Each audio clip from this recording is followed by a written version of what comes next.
Bienvenue dans le cockpit, le podcast où l'excellence opérationnelle se conjugue avec l'humain. Bonjour et bienvenue dans le cockpit. Aujourd'hui, je vous propose un format un petit peu différent puisque j'ai le plaisir d'être accompagnée par Amaury, qui est directeur supply chain d'une PME industrielle drômoise. Bonjour Amaury, merci beaucoup d'être avec nous aujourd'hui et du coup d'inaugurer cette première interview du podcast. Donc je te souhaite la bienvenue dans le cockpit. Merci, bonjour Marion, bonjour à tous. Est-ce que du coup, tu peux te présenter, nous raconter un peu en quelques mots ton parcours, qui tu es, pas la version édulcorée, LinkedIn, toute belle, mais vraiment ce que tu as envie de me partager. Oui, donc moi je suis aujourd'hui manager de production. J'ai un parcours supply chain de façon générale, c'est un peu le fil rouge. J'ai d'abord une formation d'ingénieur agro que j'ai fait à Beauvais dans le Nord, où j'y ai appris à développer des boîtes à outils et comprendre comment on fait pour naviguer en entreprise dans un certain nombre de secteurs, évidemment des secteurs un peu techniques et en particulier les secteurs de l'industrie agro. Et ensuite, j'ai commencé ma carrière dans l'industrie laitière, où j'ai commencé dans des métiers de planification, ordonnancement, puis accompagnement de filiales de l'entreprise sur la mise en place de la structure supply. J'ai ensuite pris la brique prévision des ventes, sujet éminemment complexe et assez ingrat, qui m'a permis de rentrer par la porte, par la bonne porte, je trouve, qui est la porte de la complexité et la porte de la difficulté. Euh, puis, euh, Puis j'ai mis en place les méthodologies dans les filiales du groupe encore, dans ce groupe-là, dans l'industrie laitière. Puis ensuite, l'entreprise a un peu capoté, il était temps pour moi d'aller voir ailleurs. Et je suis parti dans l'univers de l'industrie agro, toujours en Auvergne-Rhône-Alpes, et là, plus sur des fonctions opérationnelles. Donc retour, planification, ordonnancement, puis magasin, puis des fonctions de direction. Où là, à mettre en œuvre une dynamique collective et j'ai appris un peu plus ce que pouvait être le management. J'avais un peu moins de management. J'ai beaucoup travaillé sur le management de la transition, mener en place des projets d'amélioration continue et faire grandir et faire évoluer les équipes dans un contexte pas toujours évident, et en particulier le contexte Covid à l'époque. Et puis, après un certain nombre d'années, j'ai franchi le cap, j'ai stoppé ma carrière dans l'industrie agro et je suis parti dans le monde de la PME, quitter l'univers des grands groupes pour là aller remplir d'autres défis qui sont ceux de la transition d'une PME de 40 personnes vers aujourd'hui un petit groupe de quasiment 250-300 personnes. Comment accompagner cette croissance avec tous les défis que ça comporte, en particulier dans le scope industriel. Hmm.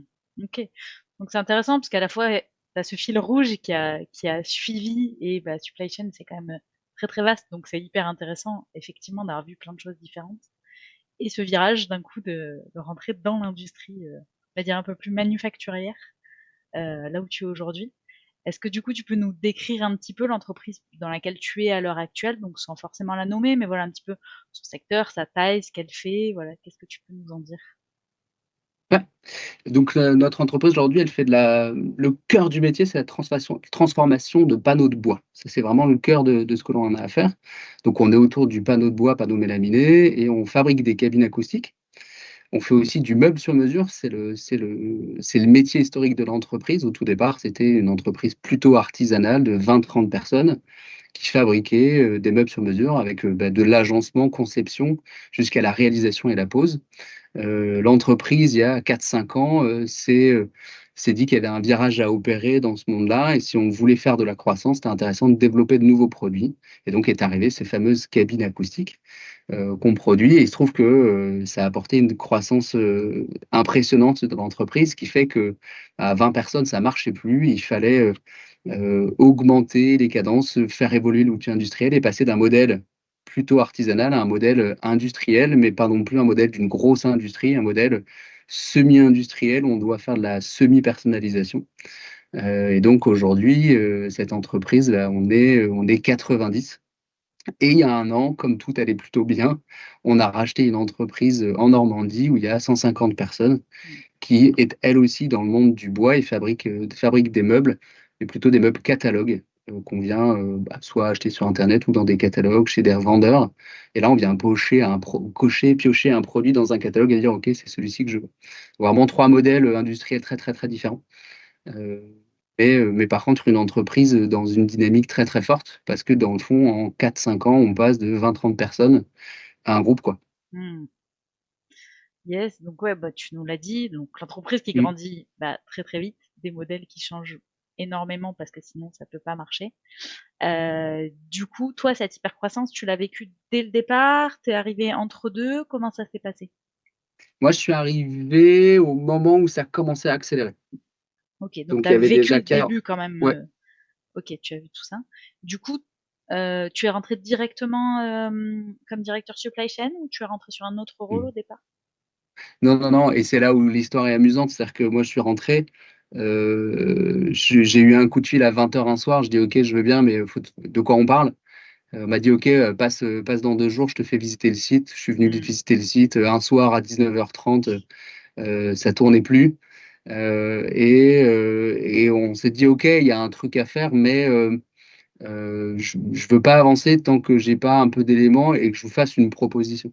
Hmm. Donc, fort des 2-3 interviews que j'ai pu mener, des échanges que j'ai eus, j'ai fait un petit PowerPoint tout simple avec 3 scénarios, scénario 1, scénario 2, scénario 3, en disant, OK, voilà, à force de l'expérience qu'elle a mis dans le supply, venant de grands groupes, qu'est-ce que modestement j'ai comme vision de ce que je vois de chez vous et du coup l'histoire qu'on peut construire ensemble. Dans ce scénario-là, il y avait un scénario supply, mais l'appel qui était, c'était le service client, ça va pas fort, on a besoin de quelqu'un au service client. Donc, Hmm. évidemment, j'arrive avec une proposition, gérer un service client de 3-4 personnes, service que j'avais jamais managé, à une vision qui était, j'ai bâti la conviction que la supply, elle est top et elle est intéressante quand elle gère de l'expression du besoin d'achat jusqu'à la réalisation de la commande. Très ambitieux et un peu gourmand, mais on m'a dit, attends, ouais, ok, c'est sympa, hein, c'est un joli rêve, mais là, tu es dans une PME, donc tu vas te calmer, tu prends le service client, puis on verra ce qui se passe.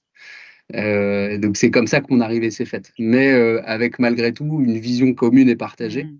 qui était de se dire, il y a peut-être un truc à faire, par contre, il faut qu'on démarre tranquille. Donc on a démarré tranquille par le service client. J'avais 3 personnes. Ok. Oui, donc effectivement, changement de périmètre en cours de route, même si tu l'avais déjà Mm. un peu pressenti avant d'arriver. Et du coup, quand tu es arrivé, donc tu nous disais c'était au début de ce moment un peu de développement d'hypercroissance. Toi, les problématiques d'ordre un peu opérationnel que tu as vu tout de suite, qui ont pointé le bout de leur nez, qu'est-ce que ça a été? Qu'est-ce qui t'a mis la puce à l'oreille? En fait, à quoi vous avez été confrontés? Et comment ça se passe voilà, une toute petite entreprise familiale qui fait du sur-mesure à d'un coup de l'hypercroissance? Comment on fait? Ouais. Pardon, ça a un peu coupé, je suis désolé. Ce qui mesure, c'est intéressant, c'est que très vite, tu vas identifier qu'il y a des points de saturation ou des éléments où on sent bien que l'opérationnel, c'est pas fluide, ça fonctionne pas. Il y a beaucoup de feeling dans ça, mais j'avais pas le choix. Il y a très peu d'outils de mesure, très peu d'indicateurs, très peu de données, pas d'accès à la donnée ou la donnée telle qu'elle était mesurée n'était pas forcément bien identifiée. J'ai une fibre très digitale, j'ai beaucoup travaillé avec des outils digitaux. J'avais plein de fichiers Excel d'un peu partout avec plein de rendements différents, chacun sa version. Il y avait peut-être 4 ou 5 fichiers qui portaient la notion portefeuille de commande. Hmm. Très compliqué de mesurer si c'est bien les bonnes infos aux bons endroits, avec évidemment chacun pas les mêmes infos. 4 fichiers de commande, 4 dates de livraison différentes. Un peu compliqué à gérer. Donc il y a eu déjà dès le départ cette vision de attention, on a un premier sujet en matière de données, on manque de Hmm. maturité et on sent bien que ça apporte beaucoup de problèmes de fluidité à certains endroits. Et aussi, il faut accepter l'idée qu'à certains endroits, bon an, mal an, ça marche. Donc il y a beaucoup, beaucoup de sujets où il faut accepter, quand on arrive en particulier d'environnements très structurés, que ça ne pourra pas être clean partout et il Hmm. faut oser se dire, OK, sur quel terrain je ne vais pas. Et en fait, la première étape pour moi, plus c'était de dire de quoi je dois faire le deuil dans un premier temps, pour pouvoir me dire, il faut aller focaliser son énergie sur les sujets les plus importants. Les premiers sujets qui sont vite apparus, au-delà d'avoir pas 40 versions de commandes, d'en avoir une et une seule, c'était aussi de se dire, par exemple, les appros. La Hmm. vision qu'ils avaient des appros, j'ai bien senti qu'on parlait beaucoup d'appros, on parlait beaucoup de techniques d'approvisionnement et de sujets d'approvisionnement, alors que la compétence dans l'entreprise n'existait pas. Donc, c'est rapidement se dire, OK, il y a des territoires sur lesquels ils sont venus mettre les pieds et les mains, mais il n'y a aucune compétence en interne. Tout le monde utilise le mot appro, personne ne sait ce qu'il y a derrière, personne ne connaît le métier. En l'occurrence, le métier, je le connaissais, donc très rapidement, je suis allé dire, écoutez, là, la partie appro, il faut apporter de la compétence nouvelle parce qu'elle n'existait pas. Donc, c'est plutôt identifié dans l'ensemble de l'environnement. Dans le fond, il y a des sujets sur lesquels on est très, très fort. Et l'entreprise était très, très forte, très solide, forte créativité, très forte agilité. Tout ça, c'est des territoires et des trésors que l'entreprise a. Il ne faut surtout pas y toucher. Donc, je ne vais pas arriver comme un bon gros bourrin de l'industrie qui sait bien faire en me disant non, vous êtes agile, ok, mais il n'y a pas de process. Donc, on va verrouiller par des process. Comme ça, je vais bien massacrer votre agilité. Non, non, non, votre agilité, elle est forte. Il faudra quand même un jour se poser la question des process. Par contre, il y a des secteurs sur lesquels vous voulez qu'on avance. Si on ne lève pas le sujet, qu'on n'apporte pas de la compétence sur approvisionnement, par exemple, on va exploser en vol. Donc, un des premiers axes a été de dire, OK, appro, là, j'ai 2-3 notions, donc je vais bricoler des trucs, mais on va le faire. Donc, on a bricolé, j'ai bricolé des fichiers d'approvisionnement. C'est complètement la vision du sujet appro, qui était très artistique. Il faudrait plus de temps pour développer, mais honnêtement, plus d'un approvisionneur serait amusé de voir à quel point on peut faire de l'approvisionnement un métier. Et l'autre point aussi, c'était toute la donnée commande. La donnée commande était très, très dure à maîtriser. Elle était dans un outil, on a un outil qu'on l'a toujours d'ailleurs, hein, un ERP, enfin un dit ERP, dans lequel la donnée n'était pas exploitable. Donc, je suis venu attraper la donnée en amont pour faciliter l'usage et la transcription d'informations dans l'outil. Donc, en clair, un outil qui automatisait la saisie des devis, qui permettait de capter cette information-là et la réexploiter en interne pour la planification, pour l'ordonnancement, pour l'approvisionnement. Voilà. Ok, c'est hyper intéressant ce que tu soulèves parce qu'effectivement, il y a la théorie où on se dit, bah ok, tout doit être carré, tout doit être comme ça, donc quand tu arrives, bah, ce truc-là va pas, celui-là va pas, celui-là va pas. Mais en fait, non, il faut prioriser, il faut hiérarchiser. On peut pas déjà humainement être sur tous les fronts en même temps. En plus, avec des gens qui ont déjà pris des habitudes de travail, bah, on peut pas arriver comme voilà, le sauveur de l'humanité et casser tout ce qui est fait parce qu'on est sûr de remporter 100% pas d'engagement avec les équipes si on fait quelque chose comme ça. Donc c'est vraiment une chose qui est importante. Moi, des fois, je vois un peu du on-off, c'est-à-dire qu'on va avoir des organisations où, bon, c'est un peu artisanal, artistique, j'aime beaucoup ton terme, où c'est un peu artistique, mais bon, ça fonctionne bon an, mal an, donc très bien. Et puis d'un coup, on veut faire une transformation, on dit ça y est, là, il faut qu'on passe un cap, et d'un coup, on veut tout transformer en même temps. Et en fait, non, à un moment, il faut aussi se dire, voilà, où sont nos principaux problèmes en ce moment. Voilà, on va traiter ça d'abord et puis petit à petit, le reste on montera en compétence, mais on va pas arriver comme un rouleau compresseur, ça ne marchera pas. Et c'est le meilleur moyen de casser et les motivations, mais les fonctionnements qui en fait fonctionnent même si ils sont pas forcément des cas d'école, mais qui marchent. Donc ça c'est hyper intéressant. Et aussi, alors bah forcément, tu nous as parlé du carnet de commandes, du service client. Après, c'est aussi la porte par laquelle tu es rentré, du coup, le service client. Est-ce que du coup, pour toi, il y a un lien, c'est-à-dire que est-ce que c'est le principal goulot que tu as vu en arrivant parce que bah, c'est là où tu es arrivé en fait, donc le premier que tu as vu contextuellement, ou est-ce que vraiment en fait c'était le goulot de l'entreprise en se disant bah en fait la fiabilité des infos arrive mal et déjà c'est ça qui plombe en fait toute la chaîne de valeur derrière. Non, objectivement, c'est le premier boulot que j'ai vu parce que j'étais là. Ok. J'en ai identifié d'autres quand l'environnement production est arrivé. Mais non, je me suis focalisé sur le périmètre qui m'était confié. Il y a des choses qui se dessinaient sur le reste. Mais c'est délicat. C'est aussi quand on arrive dans une structure quelle qu'elle soit. En tout cas, à titre perso, je suis toujours très prudent sur l'ingérence. On peut observer des choses, identifier des points de faiblesse et des failles dans les services d'à côté. Mais ce que j'installe toujours dans les services que j'ai pu prendre jusqu'à maintenant, c'est dire d'abord on balaye chez nous, on prend tous les sujets sur lesquels on est 100% responsable, et le jour où on est clean, le jour où on travaille correctement, on pourra se permettre d'aller expliquer aux autres qu'on a quelques attentes et que si on veut les faire changer, on peut les aider. Et ça insuffle du coup une dynamique qui n'est pas la même. Parce que la réalité, c'est que bien souvent, naturellement, on va dire attends, mais en fait, moi je veux bien faire des commandes propres. En fait, si la commande elle est aussi pourrie, enfin si la production elle avance pas et de toute façon elle comprend rien à ce que je lui donne, à quoi ça sert que je change quoi que ce soit? En fait, quand on a ça, un mal bien français, bon en fait, il n'y a rien qui avance, il n'y a rien qui bouge et on fait venir une armée de consultants et parfois ont bien du mal. Je trouve que d'abord, la première chose à faire, si on veut que nos consultants nous aident vraiment à fond, c'est d'installer dans le mindset, dans l'état d'esprit de nos équipes, d'abord, regardez, balayez devant votre porte, quoi. Et après, on verra. Donc, j'ai plutôt fait ça. J'ai balayé devant la porte du service client pour faire en sorte qu'il n'y ait pas de sujet sur toute l'information qui était renvoyée à la prod. Ok. Hyper clair. Et pareil, tu amènes encore une jolie notion qui est celle de l'exemplarité. Parce que après, une entreprise, ça reste un collectif. On reste des humains et qu'effectivement, quand on va pointer quelque chose qui peut-être dysfonctionne, parfois, la personne qui est en face, la première chose qu'elle va faire, c'est de se mettre en opposition et donc de pointer de l'autre côté en jeu de ping-pong. Ah ouais, mais bon, toi aussi, ça va pas de ton côté. Et du coup, voilà, d'avoir ce souci de l'exemplarité, ce souci de s'impliquer aussi et de pas rester juste dans ce truc un peu de silo, mais au sens péjoratif du terme, en disant non, moi je vois que mon scope et puis les autres, voilà. Donc super chouette, merci pour cette notion aussi. Et du coup, une fois que tu as sécurisé le périmètre de ton service client, en fait, comment s'est fait la passation entre tu étais dans le scope du service client à maintenant tu as le scope de la chaîne de valeur en entier en fait. Et que ça s'est fait tôt, est-ce que ça s'est fait tard et du coup quelles ont été les problématiques suivantes que tu as identifiées en faisant ce passage-là? Ah, ça s'est fait assez vite. On parle de quelques mois, j'avoue que j'ai toujours un peu de mal sur les dates, mais c'était 3 à 6 mois. D'accord. Simplement parce que le responsable de prod, du coup, a fait face à un mur.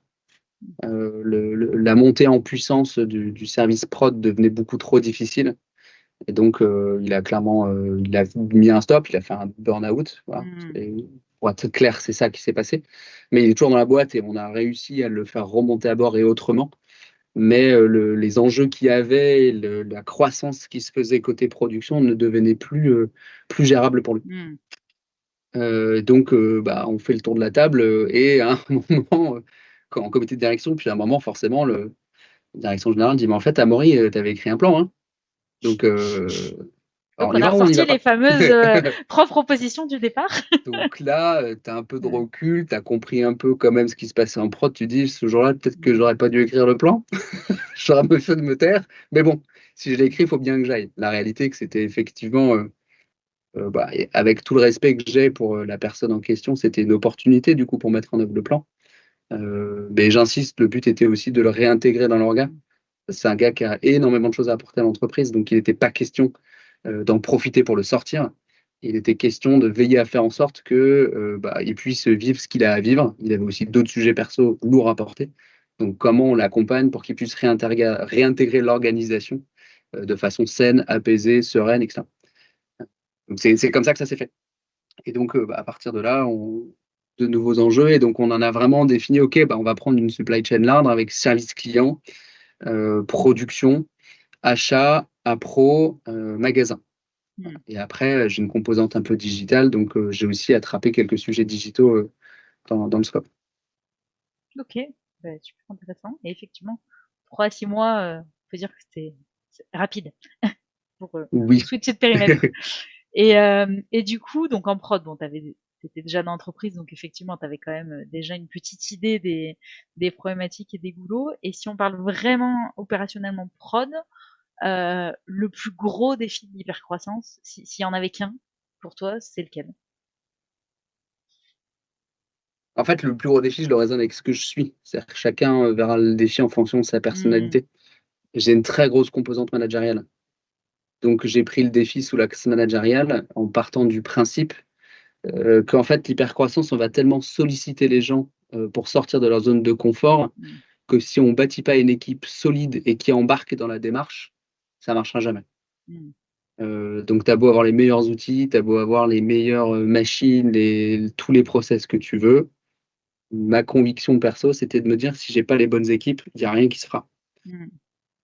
Donc, le défi numéro 1 a été stabiliser les personnes en place, faire sortir du jeu les personnes qui voulaient sortir. Parce que la réalité, c'est qu'en fait, une entreprise qui fait de l'hypercroissance, il y a des gens que ça n'intéresse pas.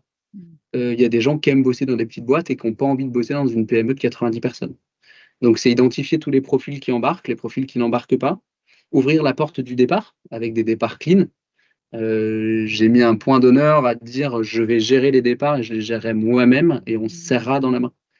Pour moi, une entreprise de qualité, c'est une entreprise où les départs se font bien, on accueille bien, mais on fait en sorte aussi que quand on se sépare correctement.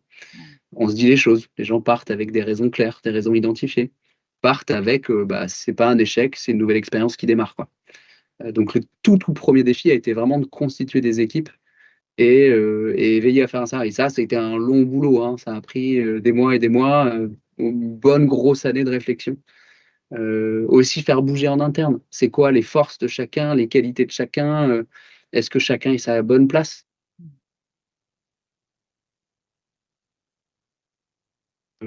Identifier les attentes de chacun pour vraiment aller les positionner au bon endroit. C'est génial. Alors en plus, c'est bien. On s'est pas concerté avant, mais parce que le le slogan du podcast, en fait, c'est l'excellence opérationnelle qui se conjugue avec l'humain. Donc cette vision de toute façon, à un moment, les outils c'est bien, les méthodos c'est bien, mais si on s'intéresse pas à l'humain, ça marchera pas. Et il faut d'abord, voilà, comprendre les gens, leur donner de la vision, les embarquer avec nous. Et effectivement, tout ça, bah, fatalement, ça me parle quand même beaucoup. Et je suis tout à fait d'accord. Et encore un point intéressant, dans le sens où souvent, bah, la première chose qu'on pense à les gens, c'est OK.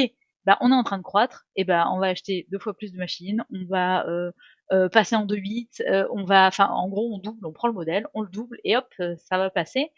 Et, et souvent, bah, ça marche pas, ou en tout cas, ça marche pas comme on le voudrait, parce qu'il y a tellement de choses qui se jouent derrière, humainement parlant, et des fois, en fait, de doubler la capacité de production, c'est pas ça qui va, enfin, ou ce qu'on pense être la capacité de production, c'est pas ça qui va doubler la production à la sortie, en fait. Et Ouais. du coup, voilà, de commencer à intégrer et l'humain, mais et aussi une réflexion un peu plus globale sur, ok, en fait, où sont les forces, les faiblesses, accentuons nos forces et voyons comment on peut organiser pour déjà faire avec ce qu'on a et le minimum d'investissement. Et ben, personnellement, je trouve que c'est souvent les choix intelligents plutôt que juste le choix mathématique de dire, ok, 2 fois plus de commandes, 2 fois plus de machines, 2 fois plus de gens et ça roule et c'est tout. Donc ouais, c'est très très intéressant que tu parles de ça. Je m'attendais pas à ce que tu parles de ça aujourd'hui. Donc du coup, c'est très très chouette. Mais tu as une illustration sympa. Alors déjà, il y a un élément à rajouter qui est important, c'est que pour faire ça, on a une direction qui est alignée. C'est-à-dire déjà, on a un comité de direction avec une forte unité. On n'est pas tous potes, mais on s'entend tous hyper bien et on est tous très au clair avec nos attentes et la direction qu'on veut mener. Et j'ai aussi une vraie liberté d'action. C'est-à-dire que dès le départ, en reprenant le sujet, je vous préviens, par contre, mon axe numéro 1, c'est faire équipe. Donc, il faudra accepter que pendant un temps, je vous dise, je suis désolé, j'ai pas l'équipe pour le faire. Et le jour où j'ai l'équipe pour le faire, par contre, vous pouvez me demander ce que vous voulez. Bon, du coup, le jour où j'ai eu l'équipe, je me suis fait tacler sur la performance, sur la qualité, sur le nettoyage, sur tout ce que tu veux. Mais il y a vraiment eu cette acceptation de dire, OK, je vois bien que effectivement, tant que tu n'as pas l'équipe, ça ne le fait pas. Malgré tout, on a poussé des sujets, quoi qu'il arrive, on l'a fait. Et la petite illustration intéressante, c'est qu'en reprenant, j'avais un service, par exemple, qui était le service sur la partie cabine acoustique, sur le montage des cabines acoustiques. Quand je suis arrivé, il y avait une dizaine de personnes, 10, 12. Il y avait 2 CDI, tout le reste, c'était que des intérims. Ok. Et très rapidement, je leur dis, mais comment voulez-vous qu'on arrive à sortir quelque chose de qualité et OK, quand, en fait, la plupart de notre savoir repose sur des personnes qui ont une durée de vie dans l'entreprise de quelques semaines. Et je ne les blâme pas, mais les intérims ont fait un super boulot. Et dans ces intérims-là, plusieurs ont été des CDI qui sont encore là chez nous aujourd'hui. Mais c'est des gens qui passaient et qui n'avaient pas l'adhésion entreprise, n'avaient pas d'intérêt plus que ça à rester ici parce que pour la plupart, ils ont besoin d'un boulot, de mission courte et beaucoup besoin de vacances longues et de ne pas bosser toute l'année, etc. On était en train de créer un désengagement produit en constituant une équipe pour lequel il n'y avait que 2 CI qui se battaient et qui passaient leur temps à dire on en a ras-le-bol de former des intérims. Ah, ils passaient plus de temps à former des intérims qu'à faire le produit. Et en fait, quand on a commencé à changer ça et voir qu'on avait de plus en plus de CDI, l'état d'esprit à cet endroit-là a sensiblement changé. Et donc, on a eu des leviers de dingue pour parler qualité, pour parler nettoyage, pour parler amélioration continue, etc. etc. Et c'est un truc tout bête, mais qui montre bien à quel point, dès lors qu'on est une équipe constituée, eh ben, on peut mener des sujets qui ne sont pas possibles tant que ce n'est pas constitué. Ouais, Ou alors, on met des process de dingue et on dit aux gens quand ils arrivent, voilà, tu prends l'intérim sur une semaine, tu te formes pendant une demi-journée. Donc déjà, sur le plan opérationnel, c'est vachement bien. Tu as perdu t'as perdu une demi-journée de temps qui t'a coûté un bras pour former quelqu'un qui restera pas. Donc en matière d'investissement, je connais peu d'investisseurs prêts à le faire et pourtant plein de boîtes le font. Parce que oui, c'est vrai que sur du court terme, tu te dis tout de suite, c'est bon, bah ok, j'ai besoin juste là de Mm. quelqu'un, pouf, je prends, voilà. Mais il y a toute la logistique derrière, et bah il y a de l'onboarding. Et même avec les meilleurs process du monde et les meilleurs, voilà, admettons qu'on a un onboarding parfait avec des modes opératoires parfaits, hyper simples et très peu du coup de temps de formation, etc. Bah malgré tout, il y a ce temps de formation, il y a des gens qui vont être moins performants au début et c'est complètement normal, hein, c'est Ouais, logique. Que bah, le gars qui est là depuis longtemps, bah, c'est plus difficile de développer de la polyvalence parce que bah, forcément déjà qu'ils fassent du bien ce qu'on leur demande au départ c'est pas mal, la vision qualité va pas être la même et effectivement en fait à chaque fois tu repères ta compétence en fait. ouais, T'es dans un cercle où tu es tout le temps en train de réinvestir cette énergie où tu investis au départ sur un mm, collaborateur et après tu vas le garder et où il va en plus bah, monter des marches en fait au fur et à mesure et où tu vas avoir une équipe de plus en plus soudée, solide, qui comprend la vision, qui adhère à la vision et qui du coup effectivement va cranter au niveau qualité, sécurité et même motivation intrinsèque en fait mm. pour le produit, mais aussi pour bah, tu parlais d'amélioration continue, bah, mine de rien pour faire de l'amélioration continue, il faut être intéressé par ce qui se passe autour de soi et avoir envie de Ouais, l'améliorer. Et ça, ouais. effectivement, bah voilà, c'est aussi une composante. Donc ouais, super intéressant. Et ouais, ouais, très très intéressant. C'est des choses auxquelles on va pas penser spontanément, donc c'est très très chouette pour ça. Et du coup, avec le recul que tu as maintenant, si vraiment tu avais, allez, une, deux, trois choses à retenir de l'expérience dans sa globalité, euh, qu'est-ce que tu referais ou sur quoi tu irais beaucoup plus vite que ce qui s'est passé? Et à l'inverse, est-ce qu'il y a des choses qui ont paru logiques sur le moment et en fait aujourd'hui tu ferais plus du tout de cette manière-là parce que tu te rends compte qu'il y a des écueils? Il y a un truc que j'ai appris avec le support de l'équipe de direction, c'est agir vite. Et ça a été un facteur clé de succès énorme. C'est pour le coup, je suis parfois un peu taiseux sur les sujets et j'aime bien les imaginer, les projeter, les penser pour me dire ok, ça peut réagir comme ça peut réagir comme ça. Donc j'ai tendance à scénariser Mmh. les évolutions, les montées en puissance, les actions, les changements de poste, etc., etc. Là où parfois on me dit mais en fait, te pose pas la question, vas-y quoi. Fais, avance, agis, et puis tu vois ce que ça donne. Et en fait, dans le fond, quand on fait, qu'on agit, qu'on voit ce que ça donne et qu'on crée le dialogue, eh ben, on va beaucoup plus vite. Et ça a été une vraie leçon pour moi, parce que du coup, j'ai été vraiment poussé dans ma zone de retranchement. J'ai changé énormément avec mon directeur. Je lui disais plein de trucs. Et il y a des moments où il me disait, en fait, tu me fatigues, fais quoi. En fait, arrête. Enfin, c'est sympa, tu imagines plein de trucs, tu as plein d'idées, c'est super bien, mais en fait, tu n'en fais pas la moitié.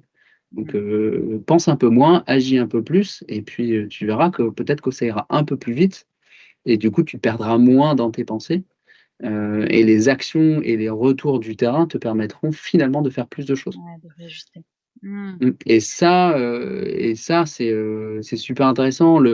L'environnement grand groupe, qui est très apprenant et que j'ai adoré, m'a beaucoup conforté dans l'idée qu'on peut passer beaucoup de temps à réfléchir et qu'il faut attendre avant d'agir.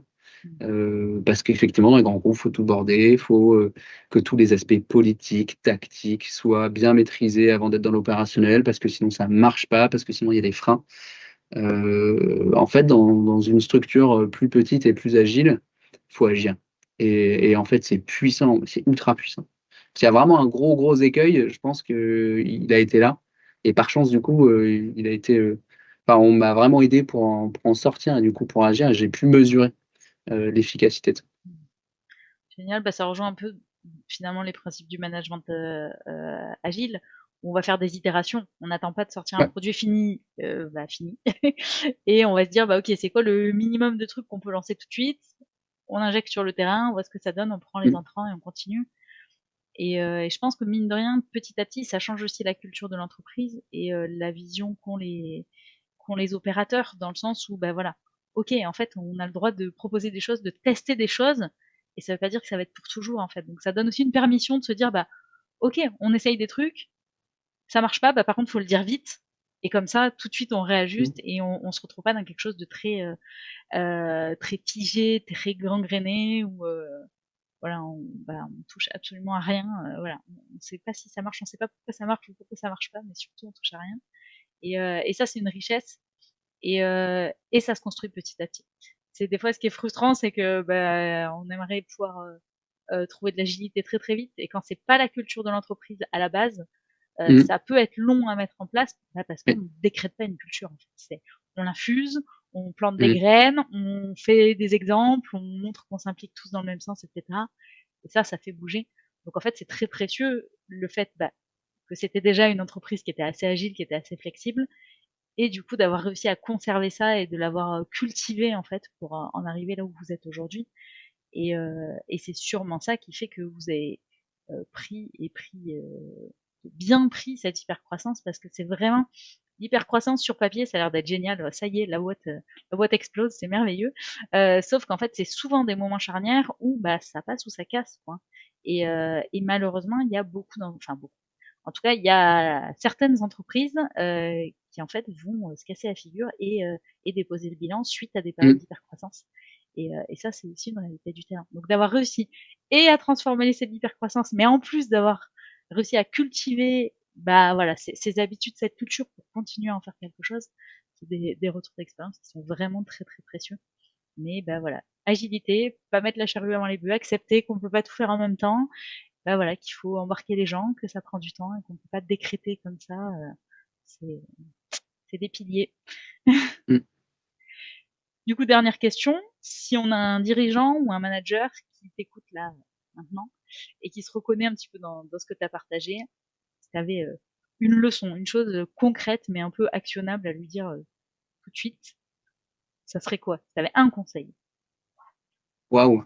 Hé, C'est hé. ouais, chaud. Euh, moi, alors c'est pas enfin, c'est plus un état d'esprit, mais c'est deux, trois mots super importants euh, qui m'apparaissent très forts, qui sont l'écoute dans un premier temps. Écouter ce qui se passe, sonder. Euh, il faut agir vite, mais il faut quand même avoir un peu écouté et sondé. C'est-à-dire qu'il faut pas être sûr de son coup, mais quand même savoir où on met les pieds. Euh, En tout cas, et ça passe par de l'écoute et beaucoup de dialogue. Et je dissocie bien les deux, parce que dialoguer et écouter, c'est pas la même chose. Donc il faut savoir prendre le temps d'écouter ce que les autres ont à dire, ce que les équipes, ce que le terrain a remonté, identifier les sujets par l'écoute du terrain. Une fois qu'on a bien écouté, qu'on pense avoir compris quelque chose, là on rentre dans un dialogue. Et on dit, OK, moi j'ai compris ça de ce que tu me dis, je pense avoir bien entendu, bien pris le temps d'écouter, je comprends ça. Est-ce que tu valides ce que je dis ou est-ce que tu valides pas? Et derrière, en matière d'action, je pense que j'irai là ou là. Je ferai ça ou ça. J'ai rarement pris une décision sans que une personne de l'équipe ou directement ou indirectement ait eu l'information pour me dire, OK, ça vaut le coup, ça vaut pas le coup. Donc, écoute et dialogue, c'est deux maîtres mots super forts. En tout cas, c'est les miens. Et je m'en sers beaucoup. Et jusqu'à maintenant, ils m'ont rarement trompé. Et je trouve, finalement assez facile, parce que c'est deux mots simples que tout le monde connaît. Par contre, la pratique au quotidien n'est pas si évidente. Et bien écouter, c'est pas si simple. Bien dialoguer aussi, c'est pas si simple. Donc, se forcer à vraiment écouter et à faire un réel dialogue, c'est-à-dire oser se dire que j'ai dit une connerie. Voilà. Oser se dire que l'idée que j'ai comme dirigeant, elle est nulle. Mais en fait, il faut la Le proposer et il reconnaître. faut écouter qu'elle est nulle et dire, OK, j'ai dit une idée nulle, mais c'est la plus pourrie de la planète, j'ai pas de problème. Par contre, tu vas me dire pourquoi. J'ai pas de problème à entendre que ce que je propose, c'est pas ce qu'il faut. Par contre, si tu me dis pas pourquoi et si on n'est pas dans l'échange, ça n'a pas marché par contre. Et donc derrière, tu insuffles une culture de l'écoute et du dialogue, et qui là, pour le coup, je pense, est un super outil. Parce que j'entends deux choses dans ce que tu dis. Il y a ce côté écoute, mais il y a ce côté euh, équilibre en fait dans tous les concepts. C'est-à-dire que tu l'as dit sur d'autres concepts un petit peu avant. C'est-à-dire, ok, il y a le moment où on écoute, il y a le moment où on passe à l'action aussi, il y a le moment où on prend le temps d'aller tâter le terrain, d'aller poser un peu des concepts, des choses comme ça pour pas partir dans tous les sens. Le moment où on itère, en fait, il n'y a pas de vérité absolue. Il y a toujours un peu Mm. les deux faces de la même pièce, et le tout est de trouver cet équilibre qui qui est différent selon chacun, qui est différent selon les contextes, qui est différent selon les moments. Et voilà, où on va jongler pour avoir le meilleur en fait des deux faces. Et j'entends aussi finalement cette intelligence collective de se dire ok, en fait, j'ai des idées, les autres en face ils ont de l'expérience, ils ont aussi des idées, et en fait, si on parle, voilà, on écoute, puis on échange, c'est-à-dire moi mon idée c'est celle-là, et ce que tu disais très justement, ok, tu la trouves nulle, pourquoi en fait, et du coup peut-être propose-moi autre chose, et d'un coup on est dans la construction collective en fait, et pas juste dans un ping-pong de ouais de toute façon ils proposent toujours des trucs nuls, et puis de toute façon on le fera pas, et puis etc etc. Et on arrive à construire quelque chose déjà de beaucoup plus serein pour tout le monde et de beaucoup plus performant aussi, parce que du coup des bonnes idées émergent en fait plutôt que d'avoir des choses très cloisonnées. Donc, super chouette, très bon conseil. Je profite, mais merci de reparler d'équilibre. J'oublie jamais que je suis agronome de métier, même si je le vis plus au quotidien. Et ce qu'apprend le vivant, c'est justement cette notion d'équilibre, ce fameux rien ne se perd, rien ne se crée, tout se transforme, et le principe fondateur de tout ça. Et dans l'hypercroissance, ce qui est intéressant, c'est que la mécanique de l'hypercroissance, c'est déplacer des équilibres tous les jours, tous les jours, tous les jours, tous les jours. Et donc l'enjeu de celui qui accompagne ça, c'est se dire, OK, on avait établi un équilibre, on a un déséquilibre qui est en train de se faire, que doit-on faire pour revenir à un état d'équilibre? Et si finalement, quand on arrive à mener ça, c'est-à-dire toujours essayer d'avoir un maximum de recul par rapport aux situations qui se présentent pour se dire, OK, on déplace l'équilibre. Comment je remets l'équilibre dans tout ça? Sur quoi je remets du gaz? Est-ce que je remets du gaz sur du RH? Est-ce que je remets du gaz sur du process? Est-ce que je remets du gaz sur de la qualité, sur le nettoyage, etc., etc. Et à quel moment je dois axer tel ou tel levier? Parce que le biotope, qui est le biotope entreprise, l'écosystème entreprise, le système global entreprise, avec toutes ses composantes, fournisseurs, prestataires, qu'on aille de la femme de ménage au chauffeur qui vient, au client, qu'il soit petit client, gros client, tout ça, il faut essayer de l'observer au maximum et de dire, OK, l'équilibre se déplace sans cesse, il se déplace où et où je dois agir pour veiller à faire en sorte de maintenir au maximum mon équilibre. Et ça est un élément important, pour le coup, extrêmement difficile à observer, extrêmement difficile à mesurer, mais qui pour moi est un facteur super clé parce que je suis convaincu que le vivant fonctionne comme ça et qu'il n'y a pas de raison que l'entreprise soit en dehors des clous et des codes du vivant. Complètement partagé, et d'autant plus, alors je sais pas si c'est d'autant plus vrai, ou en tout cas d'autant plus mis en lumière dans des contextes géopolitiques qui sont un peu incertains. On parle d'environnement VUCA depuis un certain nombre d'années, mais voilà, où effectivement l'extérieur est aussi en train de changer en permanence. Donc en fait, tout ce qui est vraiment très très figé et qui fonctionne pas dans cette espèce d'équilibre de système, finalement, alors ça a peut-être été dans d'autres années, d'autres décennies, d'autres contextes, des choses justement très solides qui sont figées, qui bougeaient jamais. Mais à l'heure actuelle, en fait, on voit bien ses limites parce que le monde fonctionne pas comme ça. Donc à un moment, faut aussi réussir à s'adapter en même temps que tout ça. Donc j'aime beaucoup cette notion, voilà, d'organisme. C'est un organisme vivant, et donc il faut trouver des équilibres. Il n'y a pas de vérité absolue. Il y a que un jeu d'équilibre entre tout ça, et très très chouette image. Merci beaucoup Amaury, on arrive à la fin. Merci d'être venu inaugurer ce nouveau format avec moi. Je mettrai le lien de ton compte LinkedIn directement dans la description du podcast, comme ça si des auditeurs veulent interagir directement avec toi, voilà, ils pourront. Et du coup, merci à vous de nous avoir écoutés. Vous retrouverez en hors-série ponctuellement d'autres interviews comme ça de personnes, d'industriels qui viendront vous partager leur expérience du terrain. Et comme d'habitude, vous pouvez soutenir le podcast en laissant un commentaire ou en partageant l'épisode dans votre réseau. À très bientôt. On se retrouve très vite dans le cockpit. En attendant, gardez le cap.